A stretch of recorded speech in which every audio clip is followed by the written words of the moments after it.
For today's video, let me teach you on how to appear offline on Instagram. If you want to go incognito and you don't want your friends on Instagram to know you're online, then follow this tutorial on how to do it. First, open your Instagram app, then tap on the profile icon on the bottom right to go to your profile. Next, tap the three horizontal lines in the top right corner. Scroll down and open the message and story replies under the how others can interact with you. And here, tap Show Activity Status.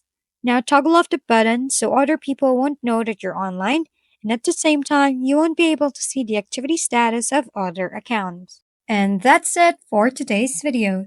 This has been your go-to channel for gaming content, Gaming Family.